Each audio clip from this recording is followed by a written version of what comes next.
বিবাহের পরে যে ৬টি ভুল মেয়েদের জীবনকে ধ্বংস করে দেয়, প্রিয় মা ও বোনেরা ভালো মতো খেয়াল রাখবেন। প্রত্যেকটি মেয়েদের জীবনের একটি স্বপ্ন থাকে যে সে বিবাহ করবে, শ্বশুরবাড়ি গিয়ে শান্তিতে থাকবে, হাজব্যান্ডকে নিয়ে অনেক আনন্দে লাইফ পার করবে। কিন্তু কিছু কিছু ভুলের কারণে, কিছু কিছু মিস আন্ডারস্ট্যান্ডিংয়ের কারণে তাদের লাইফে নেমে আসে অনেক অশান্তি।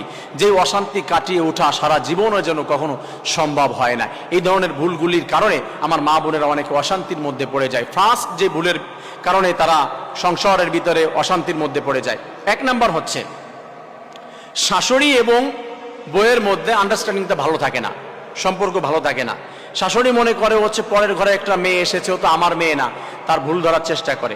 আর মেয়েটা মনে করে, অর্থাৎ ছেলের বউ মনে করে যে হচ্ছে আমার মা তো না, আমার শাশুড়ি, সে আবার আমার ভালোবাসা কি পেতে পারে, আমি তাকে একটু ভালোবাসবো কেন, একটু প্রায়োরিটি দেবো কিসের জন্য, আমি তার ছেলেকে বিবাহ করেছি তার কথা শুনবো, তাকে আমার খেদমত করতে হবে কিসের জন্য, তাকে আমি তো কাছাকাছি নেবো কিসের জন্য, তার কাছে মনের কথাগুলো বলবো কিসের জন্য।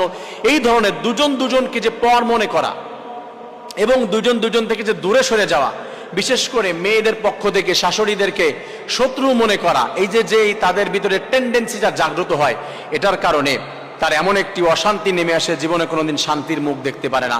নিজের মায়ের মতো মনে করে নিতে হবে। আর শাশুড়ি যারা আছেন, পরের ঘরের একটা মেয়ে কিন্তু আপনার বাড়ি খাওয়ার জন্য আসে নাই, ভাত কাপড়ের জন্য আসে নাই, সে এসেছে ইসলামী বিধান অনুযায়ী একটা সুন্দর সংসার সাজানোর জন্য। আপনি তাকে কাজের মেয়ে মনে করবেন না, আপনি তাকে মনে করবেন না যে আমার ছেলের খায়, আমার ছেলের পরে আমি যা ইচ্ছা তাই করো, পাপোশ বানাবো। ও আপনার নিজের মেয়ে না। আপনিও তাকে ভালোবাসা না দিলে সে আপনাকে ভালোবাসবে কোত্থেকে? তা আরেকজনের মেয়ে, আরেকজনের রক্ত। আপনি তাকে মনে করেন যে কাজের লোক, আমি তাকে দয়া করতেছি, আমার ছেলে বিবাহ করে এনেছে, কেন, ওয়াই? এই জন্য আপনাকে ভালোবাসতে পারেন। আপনি দেখতে পারেন না আপনার মেয়ের হাজার ভুল, আপনি ভুল তাকে মাফ করে দেন, আপনার ছেলের বড় একটা ভুল আপনি মাফ করতে পারেন না, তাকে ধরে বসেন সঙ্গে সঙ্গে। সেও তো একটা মেয়ে, সেও তো মায়ের আদর পেয়ে পেয়ে বড় হয়েছে, তারও তো অধিকার আছে আপনাকে মায়ের মতো দেখে। আপনি শুধু ভুল ধরার জন্য ঘুরে বেড়ান। আপনি তো একদিন ছিলেন ওরকম, আবার বুড়া হয়ে যাবেন, তার কাছে পড়ে থাকতে হবে। আপনি যে ভাববেন, এটা মাদেরকে বলছি, মন খারাপ করবেন না মা, আপনাকে বোঝানোর জন্য বলছি। এই যে একটা ভুল তাদের ভিতরে রয়েছে, এই কারণে তারা অশান্তি হয় সমাজের ভিতরে। প্রিয় মা বোনেরা, ২ নাম্বার যেই ভুলটি আমাদের বোনদের হয়ে যায়, সেটি হচ্ছে অতিরিক্ত সন্দেহ। হাজবেন্ডকে এবং পরিবারের সবাইকে এত বেশি সন্দেহ করে, শুধু সন্দেহ। হাজবেন্ডকে সন্দেহ করতে করতে তার আপন বোনের সঙ্গে কথা বলতে দেখলেও সে সন্দেহ করে।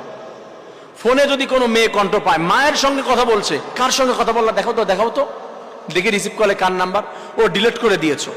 এই ধরনের সন্দেহের ভিতরে যখন পড়ে যায়, স্বামীর ভালোবাসা পায় না, নিজের ভিতরে সব সময় শয়তানে এই ওয়াসওয়াসাগুলি দিতে থাকে। এটার কারণে কখনো এই সংসারে কোনো অবস্থাতেই শান্তি আসে না, অশান্তিতে পড়ে, সারা জীবন অশান্তিতে ভুগতে থাকে।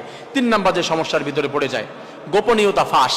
অনেক মা বোনদের আছে, ওই যে কথায় বলে যে মেয়েদের মুখ পাতলা, তার মানে ভিতরে তারা কথা ধরে রাখতে পারে না, মুখ এত পাতলা, হাজবেন্ডের সঙ্গে গোপন যে কথাগুলি হয়েছে সেইগুলো প্রকাশ করে দেয়। এবং নিজে লাইফে কি করে এসেছে, বান্ধবীর সঙ্গে যখন বসে সব বলে দেয়। যখন হাজবেন্ডের সঙ্গে কি হয়েছে তাদের পার্সোনাল সময়ে, এটাও বলে দেয়, সব বলে দেয়। গোপনীয়তা বলতে তাদের ভিতরে কিছু নাই, সব ফাঁস করে দেয়। এবং হাজবেন্ড তাকে কোনো কিছু বলেছে, রাগ করেছে, এটা বাবার বাড়ি গেলে সব সুর করে বলে দেয়। হাজবেন্ডের কোনো কিছু আর গোপন নাই। সে বেচারিকে ভালোবেসে লোকটা তাকে কিছু গোপন বিষয় বলেছে, আমি না এটা করেছি, তাকে ছোট করার জন্য এইগুলো বলে দুর্বল করে দেয়। এটার কারণে অশান্তি সৃষ্টি হয়, জীবনে কোনোদিন শান্তির মুখ দেখতে পায় না। প্রিয় মা বোনেরা, এই বিষয়টি খেয়াল করার চেষ্টা করবেন। ৪ নম্বরে যে বিষয়টি রয়েছে সেটি হলো অকারণে ঝগড়া। অনেক মা বোনদের আছে, এটা তাদের ঔষধের মতো হয়েছে। যেমন করে ডায়াবেটিসের ঔষধ না খেলে একদিন অসুস্থ হয়ে পড়ে, প্রেশারের ঔষধ একদিন না খেলে অসুস্থ হয়ে পড়ে। কিছু বোনেরা আছে, কিছু মেয়েরা আছে, ঝগড়া না করলে মাথা ঠান্ডা হয় না, পেটের ভাত হজম হয় না, ঝগড়া করতে হবে হাজবেন্ডের সঙ্গে। ঝগড়া করলে ভালো লাগে না, রুটিন করে সকালে একবার, বিকেলে একবার, রাতে একবার, খাওয়ার আগে একবার, পরে একবার, অফিসে যাওয়ার আগে একবার, পরে একবার, ঘুমের ঘরে লাফ দিয়ে উঠে, আর কি আজকে তো ঝগড়া করলাম না, ভালো লাগছে না, তুমি একটু আমার সঙ্গে ঝগড়া করো তাহলে ভালো লাগবে, একটু প্রশান্তি পাচ্ছি। হ্যাঁ প্রশান্তি পাচ্ছি, একটু রেগে যাও, রিয়াক্ট করো। নাউজুবিল্লাহি মিন যালিক। শান্তি বলতে কি? গন্ধ পাবেন না। স্বামীর সঙ্গে ঝগড়া করা, অকারণে অশান্তি নেমে আসবে, ওই ঘরে রহমত থাকতে পারে না, ওই সংসারে কোনো অবস্থাতে শান্তি হতে পারে না। যেখানে স্বামীর সঙ্গে অনার্থক কথায় কথায় ঝগড়া হয়, ছেলে মেয়েরা মানুষ হবে না। এটা দেখে দেখে শিখে অবাধ্য হয়ে যাবে সন্তানেরা।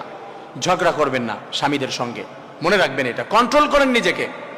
আরে আপনাকে তো নরম হিসেবে পছন্দ করে, আপনি খুব ঝগড়াটে, আপনি খুব ঝগড়া করতে পারেন, রিয়াক্ট করতে পারেন। কোনো ছেলে, কোনো ভদ্র ছেলে এরকম মেয়ে পছন্দ করে না যে এই মেয়ে খুব ঝগড়া করতে পারে।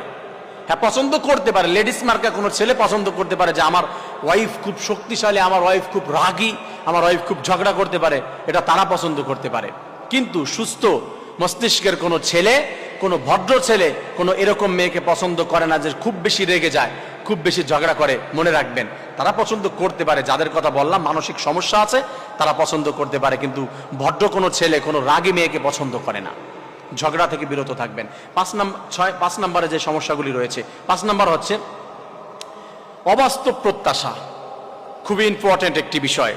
হাজার হাজার মেয়েরা এই রোগে আক্রান্ত। সেই আক্রান্তটা কি?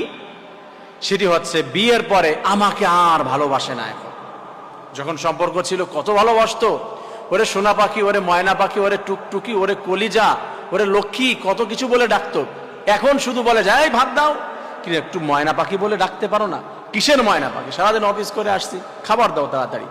আর তুমি আমাকে আগের মতো ভালোবাসো না, তুমি মনে অন্য কোনো মেয়ের দেখা পেয়েছো, এই যে কথা।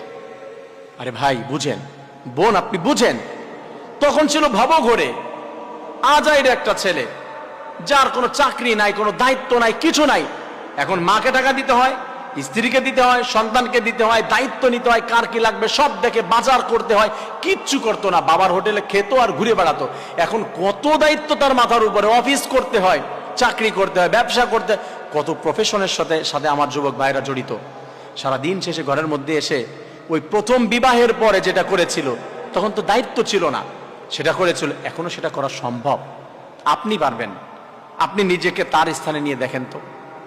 আপনি বলেন যে আমাকে আগের মতো ভালোবাসে না। আগের মতো ভালোবাসবে কিভাবে? প্রকাশ করতে পারে না। আগের থেকে 1000 গুণ ভালোবাসা বেশি এখন, 100%। আগের থেকে 1000 গুণ ভালোবাসা বেশি, কিন্তু এখন প্রকাশ ভঙ্গি বা প্রকাশ করার মতো সময়টুকু হাতের মধ্যে নাই। নাকে মুখে খেয়ে দৌড় দেয়, তো কিভাবে করবে? আপনি তার প্রতি অবজেকশন দিচ্ছেন, অবাস্তব প্রত্যাশা করছেন, এইগুলি আগের মতো ঘুরতে নিয়ে যায় না। এখন তো 3-4টা কেউ কেউ করে আশপাশে, ওটা নিয়ে কিভাবে ঘুরতে যাবে? আগে তুমি একা ছিলে, তোমাকে নিয়ে যেত। এই অবাস্তব যেই তাদের প্রত্যাশাগুলো, এইগুলো হচ্ছে সংসারের মধ্যে ফ্র্যাকশন সৃষ্টি হয়। বুঝে না যে সময়ের সাথে পরিবর্তন হচ্ছে, বাস্তবতাটা বুঝতে হবে প্রিয় বোন, বাস্তবতা বুঝে আগাতে হবে, তাহলে শান্তি আসবে। 6 নাম্বার যেটা, বিচ্ছিন্ন দৃষ্টি। বিচ্ছিন্ন যে সৃষ্টি হয়, বিচ্ছিন্নতা মেয়েদের ভিতরে, যে সম্পর্ক পরিবারের ভিতরে যেটা আছে, ভাই বোনের সম্পর্ক নষ্ট করে দিচ্ছে।